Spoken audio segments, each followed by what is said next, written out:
نسل يسجد في حقره بداية ونهاية هو ربنا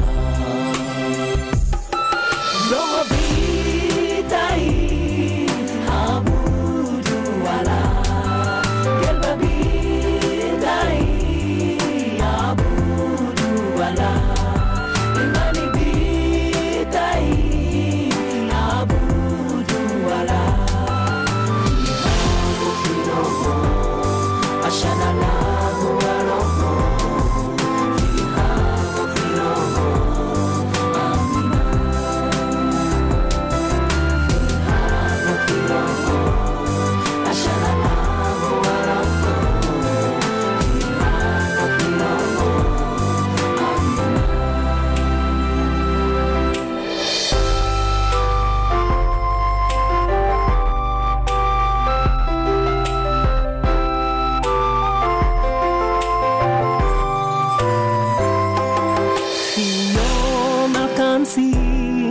Talanis kaligo Uwata roho al Yesu keli Uwata roho al Yesu keli Moni banda amulu mujiza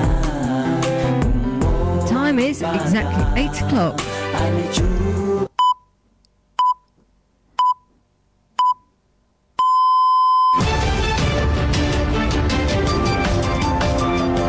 The news on Favour FM 96.3.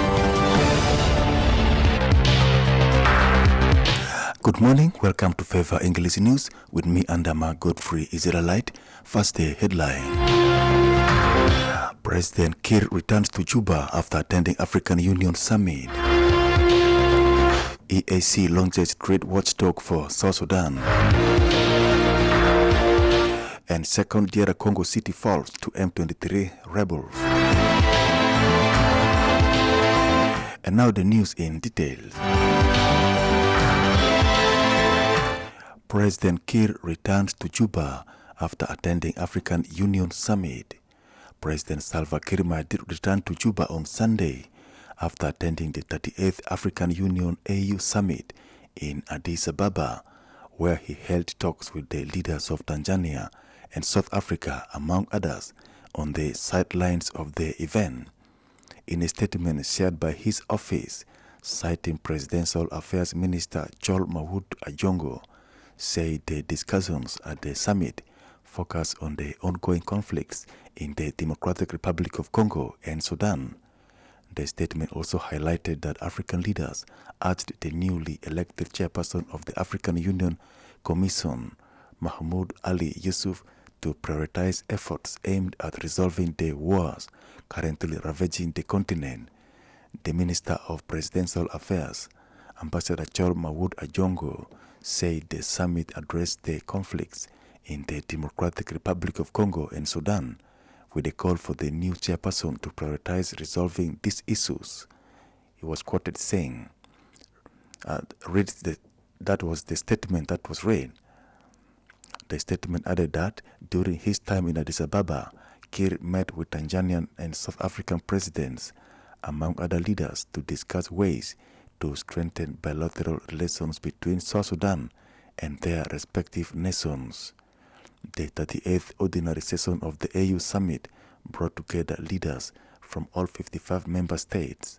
One of the prominent issues discussed was the election of a new chairperson of the African Union Commission, a position vacated as the previous office holder completed his second term.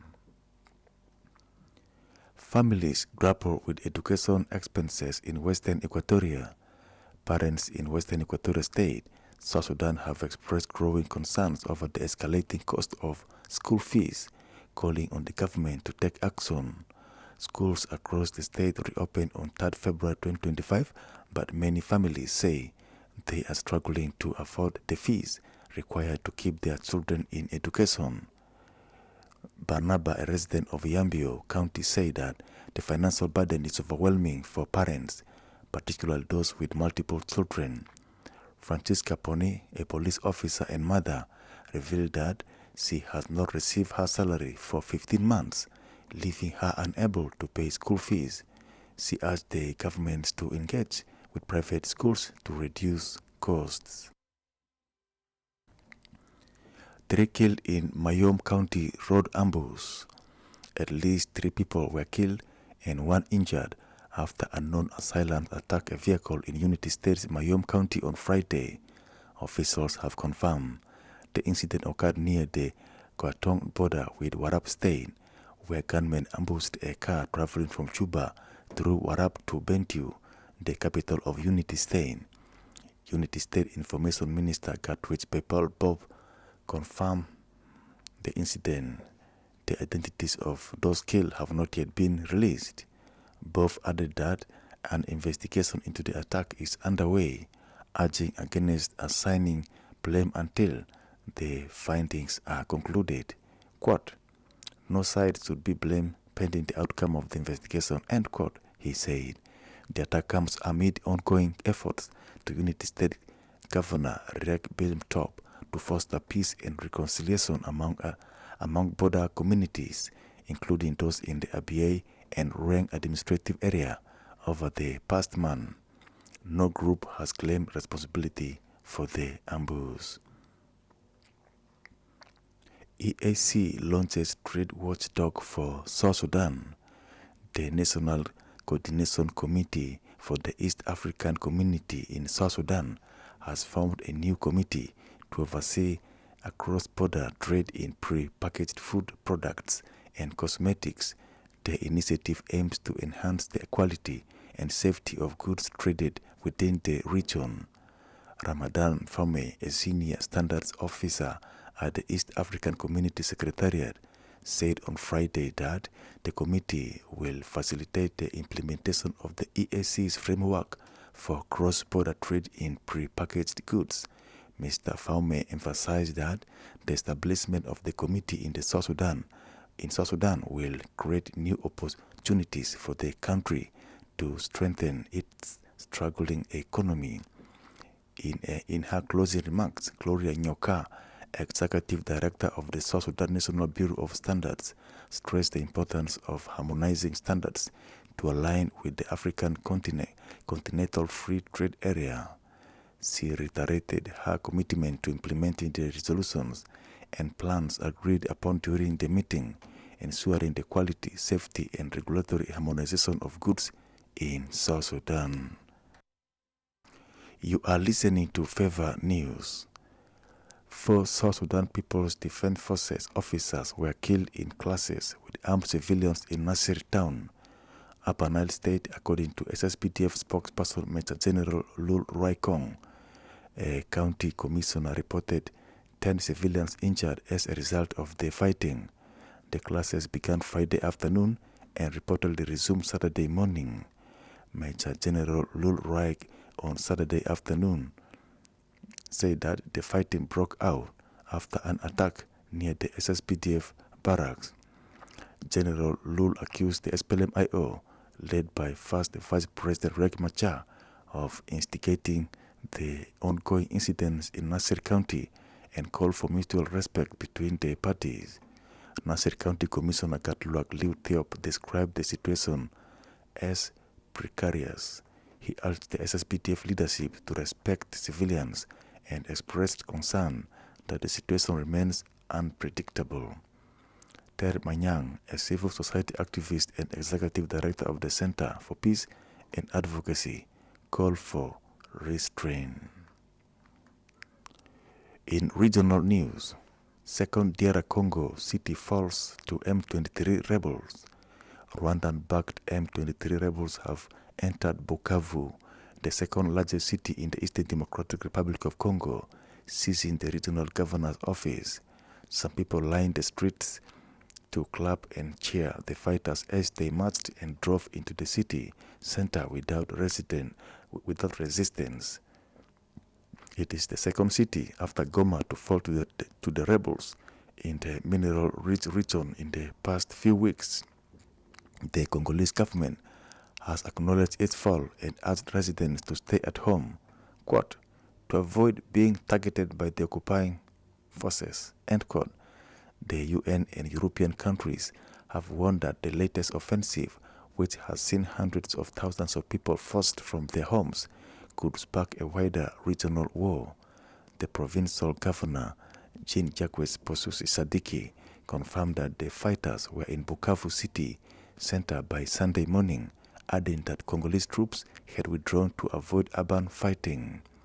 This left a security vacuum in the city on Saturday, with chaotic scenes playing out, including a reported prison break from the central prison. The UN World Food Programme said a warehouse with nearly 7,000 tons of food was looted. The city of around 2 million people on the southern tip of Lake Kivu borders Rwanda and is an important transit point for the local mineral trade. Its fall represents an unprecedented expansion of territory for the M23 since their latest insurgency started in late 2021 and is blow to the government of President Felix Tshisekedi. Government spokesperson Patrick Moyaya said Rwanda was violating DR Congo's territorial integrity through expansionist ambitions and human rights abuses. In world news, Ukraine not invited to US-Russia peace talks. Kyiv has not been invited to talk between the US and Russia aimed at ending the war in Ukraine, a senior Ukrainian government source has said.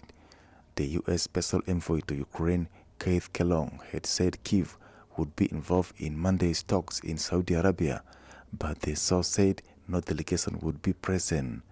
European leaders have also not been asked to join the discussions and are due to meet instead on Monday in Paris at a summit hastily arranged by the French president. As fears grow, the continent is being locked out of negotiations. The separate meetings follow a turbulent week where Washington has signaled a drastic change in its approach to the war in Ukraine. The White House Middle East envoy Steve Witkoff confirmed he was traveling to Saudi Arabia on Sunday evening for the first face-to-face talks between the US and Russia towards ending the conflict. US President Donald Trump revealed on Sunday that Witkoff had met with Putin already, quote, for a very extended period, like about 3 hours, end quote. Witkoff, a billionaire, real estate developer and a friend of Trump, was in Moscow this week to secure the release of a U.S. teacher in prison on charges of marijuana possessions. U.S. Secretary of State Marco Rubio and National Security Advisor Mike Waltz are also set to meet Russian negotiators in Saudi Arabia less than a week after Trump held a phone call with Russia's leader Vladimir Putin. The call on Wednesday brought to an end a 3-year freeze on direct contact between Moscow and Washington. Zelensky has repeatedly ruled out accepting a peace deal negotiated without Ukraine, telling U.S. television network on Sunday that he would, quote, never accept any decisions between the United States and Russia about Ukraine, never, end quote. To end the news, the headlines once again. President Kiir returns to Juba after attending African Union Summit. EAC launches trade watchdog for South Sudan. And second DR Congo city falls to M23 rebel. Our verse for today is taken from Zephaniah 3:17. The Lord your God is with you, the mighty warrior who saves. He will take great delight in you. In his love, he will no longer rebuke you, but will rejoice over you with singing. For more stories and information, visit our website favourfmjuba.org or like our Facebook page or subscribe to our YouTube channel. Stay tuned. The Favour Sunrise continues with I Ended and The Last Bone.